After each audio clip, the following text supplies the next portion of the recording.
Hello बच्चों, मैं हूं शिवम सर। मैं स्वागत करता हूं अपने चैनल टेलीग्राम पर। आज हम कक्षा कक्षा हाई स्कूल की गणित का 5वां चैप्टर पढ़ाने जा रहे हैं। 5वां चैप्टर हमारा है समांतर श्रेणी। कौन सा चैप्टर है? समांतर श्रेणी। चैप्टर 5 है हमारा। चैप्टर 5 जो है वो है हमारा समांतर श्रेणी। समांतर श्रेणी।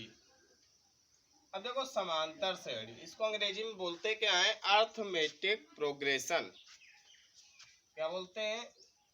Arithmetic progression. प्रोग्रेशन बोलते हैं इसको। समांतर श्रेणी को एपी श्रेणी भी क्यों कहते हैं? क्यों?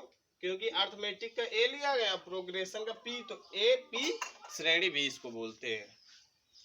अब समांतर श्रेणी की बात आती है तो इसमें पहले बेसिक इसका पढ़ लेते हैं कि बेसिक है क्या। इसकी बेसिक जानकारी नहीं होगी तो इस चैप्टर को हम अच्छी तरीके नहीं तैयार कर सकते।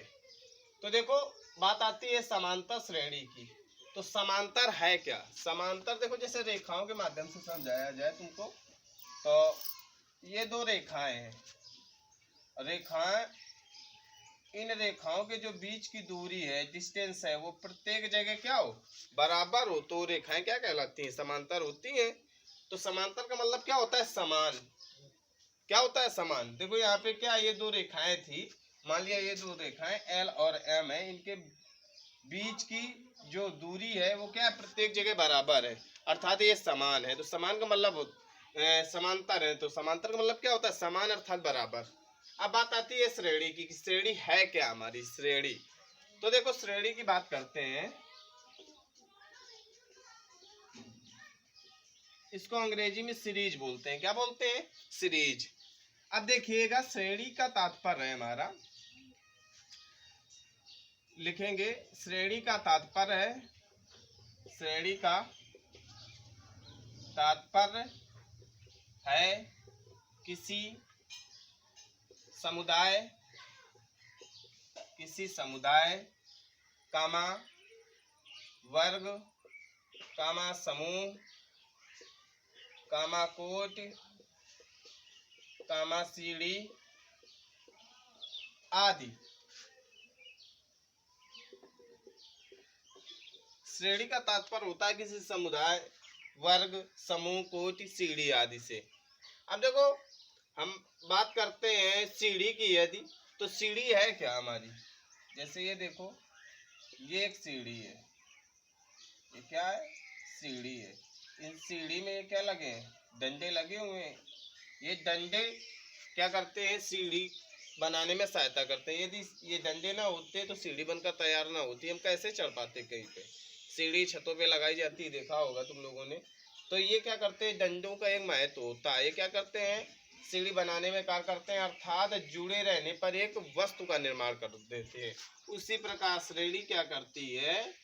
किसी भी संख्या को जानने के लिए ये क्या करती है? संख्याओं को जोड़ती है आपस में। श्रेणी हमारी 3 प्रकार की होती है। कितने प्रकार की होती है? 3 प्रकार की श्रेणी होती है। नंबर फर्स्ट देखिएगा, नंबर फर्स्ट आता है हमारा समांतर श्रेणी। समांतर श्रेणी, या इसी को हम क्या कहते हैं? एपी श्रेणी भी कहते हैं। एपी श्रेणी अंग्रेजी इसकी होती है अर्थमेटिक प्रोग्रेशन।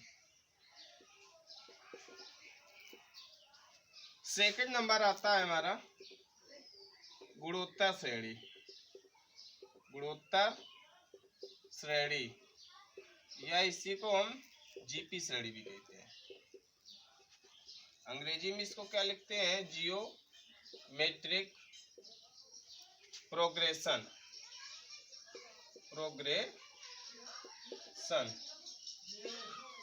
आगे आती है हमारी नंबर 3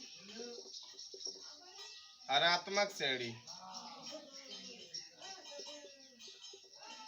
हरात्मक श्रेणी या एचपी श्रेणी,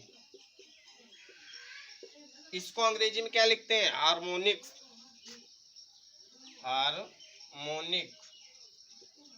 प्रोग्रेशन। इतना तो समझ में आ गया होगा। अब आगे देखते हैं। देखो ये जो हमारी गुणोत्तर श्रेणी है और आत्मक श्रेणी, ये हमारे हाई स्कूल में नहीं दी गई है, ये आगे की क्लासों में फर्स्ट ईयर इंटर में दे रखा है। हमारे में है क्या, समांतर श्रेणी है। सिर्फ क्या है, समांतर श्रेणी है। तो आज हम समांतर श्रेणी के बारे में पढ़ेंगे। तो देखो समांतर श्रेणी क्या है उसके बारे में पढ़ते हैं। समांतर श्रेणी है क्या? एक समांतर श्रेणी संख्याओं की एक ऐसी सूची है। एक समांतर श्रेणी संख्याओं की एक ऐसी सूची है जो अपने पूर्व पद में एक निश्चित संख्या जोड़ने पर प्राप्त होती है। देखो लिख रहा है, एक समांतर श्रेणी एक ऐसी सूची है, एक ऐसी सूची है जिसका या जिसमें लिख सकते हैं, जिसमें प्रत्येक पद ब्रैकेट के अंदर लिखेंगे पहले पद के अतिरिक्त, पहले पद नहीं, ब्रैकेट अभी नहीं बंद करेंगे, पहले पद के अतिरिक्त ब्रैकेट बंद कर देंगे। अर्थात एक समांतर श्रेणी एक ऐसी सूची है जिसमें प्रत्येक पद अपने पूर्व पद में एक निश्चित संख्या जोड़ने से प्राप्त होती है। प्राप्त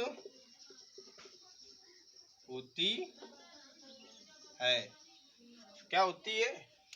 प्राप्त होती है। अपने पूर्व पद में एक निश्चित संख्या जोड़ने पर प्राप्त होती है। अब देखो इसके उदाहरण दे रहा हूं। माना यहाँ पे मान लेंगे, माना कोई संख्या हमारी एक है और निश्चित संख्या भी क्या है, निश्चित संख्या भी एक माना। तो एक कोई संख्या एक है तो श्रेणी यहां से सीरीज बनाएंगे। देखो एक है।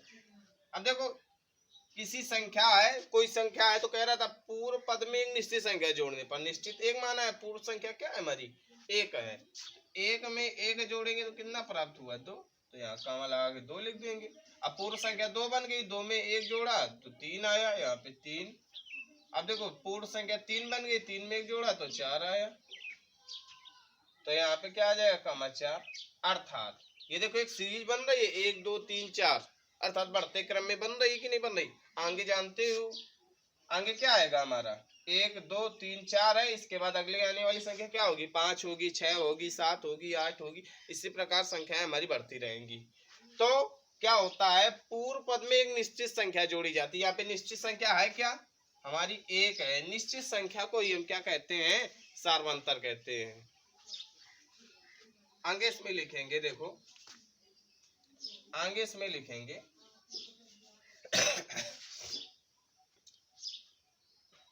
लिखेंगे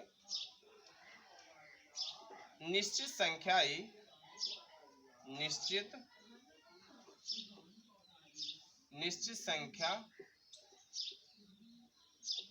संख्या ही एपी का सार्वंतर कहलाती है, सार्वंतर कहलाती है।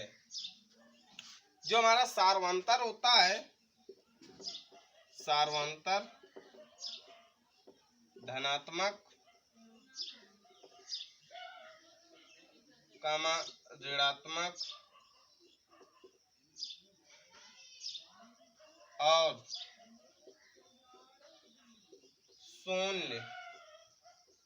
शून्य हो सकता है। जो हमारा सार्वंतर होता है वो क्या होगा, निश्चित संख्या को ही हम सार्वंतर कहते हैं। सार्वंतर हमारा धनात्मक, ऋणात्मक तथा शून्य हो सकता है। अब देखो आगे बताते हैं, इसके आगे समझिएगा।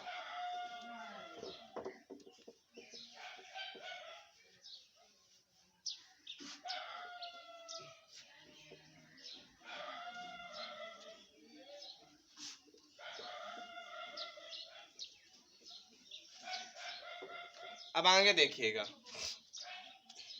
सार्वंतर हमारा क्या हो सकता है, धनात्मक, ऋणात्मक तथा शून्य तीनों हो सकता है। तो देखो कुछ सूचियां लिख रहा हूँ, देखो सूची लिखी जा रही है, उन पर ध्यान दीजिएगा।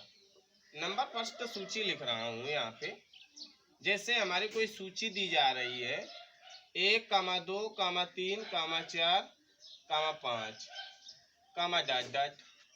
दूसरी सूची दी जा रही है हमारी 100, 70, 40, 10, डॉट डॉट। तीसरी सूची दी जा रही है हमारी -3, -2, -1, 0, डॉट डॉट। अगली सूची, चौथी सूची दी जा रही है 3, 3, 3, डॉट डॉट। पांचवी सूची, जैसे मान लिया कोई उदाहरण है हमारा, एग्जाम्पल दे रहा हूँ, आगे देखिएगा, जिसे -1.0 लिखा है, -1.5 लिखा है, -2.0 लिखा है, -2.5 लिखा है, डॉट डॉट लिखा है। अब देखिएगा यहाँ पे सूचियों पर विचार कीजिए, धनात्मक, ऋणात्मक और शून्य कैसे होंगी। जैसे पहले श्रेणी है 1, 2, 3, 4, 5 लिखा है, तो क्रम से संख्याएं बढ़ रही है, तो अगला आने वाली संख्या क्या होगी, 6 होगी, 7 होगी, ऐसे ही संख्याएं बढ़ेंगी।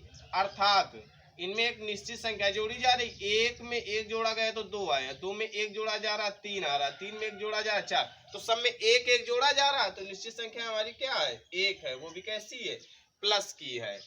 आगे देखिए 70, 100, 70, 40, 10 ऐसे दे रहा, अब घट रहा है मान, 100 से नीचे की ओर मान जा रहा, तो देखो कितना घटा, 100 से कितना घटा, 70 आया, फिर 70 से 40 आया, 30 घट रहा है मान, उल्टा घट रहा है, तो आगे आने वाली संख्या क्या होगी हमारी, -20 होगी, 10 में फिर 30 घटेगा तो -20 आएगा, तो संख्या अब यहाँ पे घट कितने रही है, 70 में 100 घटाएंगे तो माइनस का क्या आएगा, 30, तो -30 घट रहा है, कितना घट रहा है, माइनस का है। देखो नियम होता है हमारा कि 2 में 1 घटाए तो 1, 3 में 2 घटाएंगे 1, 4 में 3 घटाएंगे 1, 5 में 4 घटाएंगे 1, ऐसे घटाते हैं। अब देखो -3 में प्लस का 1 जोड़ा गया तो -2 आया, माइनस के 2 में प्लस का 1 जोड़ा गया तो माइनस का 1 आया। अब देखो माइनस के 1 में प्लस का 1 जोड़ा गया तो 0 आया, तो आगे आने वाली संख्या क्या होगी हमारी, 1 होगी, कितनी होगी, 1 होगी। तो अंतर कितने का, सब में कितना जोड़ा जा रहा है, प्लस का 1 जोड़ा जा रहा है, तो निश्चित संख्या क्या होगी हमारी, प्लस का 1 होगी। अब देखिएगा चौथा नंबर क्या दिया जा रहा है हमारा, लिखा 3, 3, 3, 3, 3 लिखा है हमारा, तो देखो संख्या ना बढ़ रही ना घट रही है हमारी, 3 ही 3 आ रहा, तो आगे आने वाली संख्या क्या होगी, 3 होगी। लेकिन जोड़ा क्या जा रहा है, जब कुछ भी नहीं जोड़ा जाएगा तो कितना जोड़ा जा रहा है, 0 जोड़ा जा रहा। किसी संख्या में 0 घटाओ चाहे 0 जोड़ो, जो कोई फर्क नहीं पड़ता है, जोड़ेंगे किसी संख्या में 0 तो भी वही संख्या आएगी, घटाएंगे तो भी वही आएगी। अब आगे देखो -1.0, -1.5, -2.0, -2.5, डॉट डॉट, ये दिया रखा है।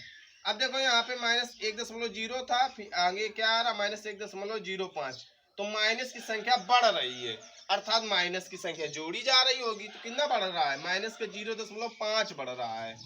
क्या बढ़ रहा है, -0.5 सब में जोड़ा जा रहा है। देखो ये यहाँ पे -1.5 हो गया, फिर -0.5 जोड़ा गया तो -2.0 आया, तो कितना जोड़ा जा रहा है, -0.5। अब यहाँ पे कितना आएगा, -2.5 था, तो अगली संख्या क्या आएगी, -3.0, फिर क्या आएगा, -3.5, ऐसी संख्या बढ़ेगी। आया समझ में। अब देखो तो ये पहली संख्या हमारी क्या थी, ये धनात्मक है, दूसरी ऋणात्मक है, तीसरी फिर धनात्मक है, चौथी शून्य है, पांचवी फिर ऋणात्मक है। तो समझ में आया निश्चित संख्या क्या हो सकती है, धनात्मक भी होगी, ऋणात्मक भी होगी, शून्य भी हो सकती है। निश्चित संख्या को ही हम क्या कहते हैं, सार्वंतर कहते हैं। अब बात आती है टर्म किसे कहते हैं, टर्म अर्थात पद। पद क्या है, पद को टर्म बोलते हैं अंग्रेजी में, टर्म। देखो पद क्या है, सूची का, देखो किसी भी सूची जो होती है उसकी प्रत्येक संख्या क्या कहलाती है, पद कहलाती है। तो लिखेंगे सूची, सूची अर्थात श्रेणी को ही सूची बोलते हैं। तो सूची की प्रत्येक संख्या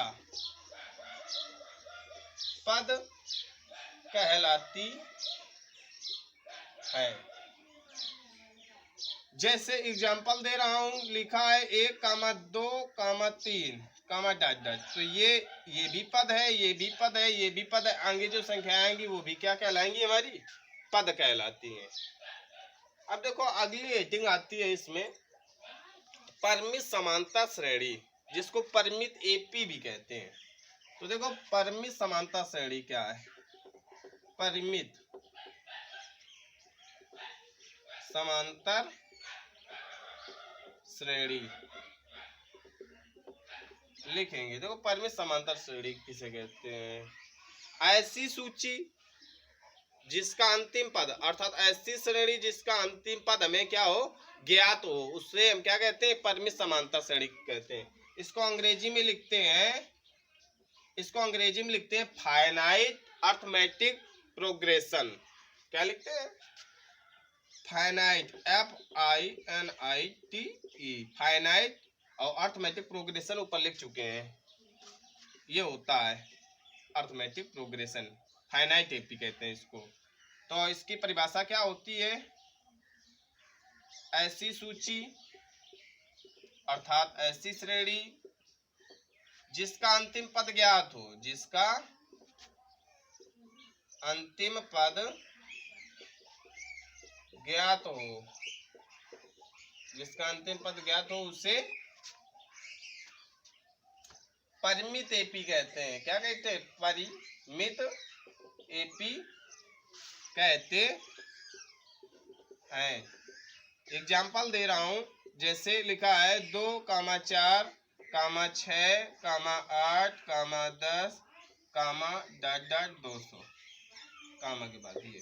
तो देखो यहाँ पे अंतिम संख्या के, अब यहाँ के इस संख्या 200 के बाद तो कामा लगा नहीं, अर्थात संख्याएं यहाँ से यहीं से हमारी खत्म है। तो यहाँ पे अंतिम संख्या दी जा रही है, ठीक है। जैसे कोई एक या दूसरा उदाहरण दे दें, लिखा है जैसे 1, 2, 3, 4, 5। अब देखो 5 के बाद भी कामा नहीं लगा है, अर्थात यहाँ पे अंतिम संख्या क्या होगी? हमारी 5 होगी। तो ये क्या है? परिमित के उदाहरण है, जिसमें अंतिम संख्या में मालूम हो। और अपरिमित, जिसका अपरिमित समांतर श्रेणी किसे कहते हैं? जिसका अंतिम पद हमें न ज्ञात हो। जैसे एग्जाम्पल अपरिमित का दे रहा हूं, जिसका अंतिम पद नहीं ज्ञात होता, उसको हम अपरिमित एपी या अपरिमित समांतर श्रेणी कहते हैं। उदाहरण के लिए दे रहा हूं, जैसे लिखा है, यही उदाहरण से दिए दे रहा हूं, जैसे लिखा है 2, 4, 6, 8, डॉट डॉट। अब देखो अंतिम पद तो हमें ज्ञात नहीं है यहाँ पे, तो ये क्या है? अपरिमित श्रेणी है। आया समझ में? अब इसके आगे अगली क्लास में पढ़ाया जाएगा तुम लोगों को। ये तो इसका बेसिक था, अभी और इसके हैं उदाहरण, उसमें बताएंगे।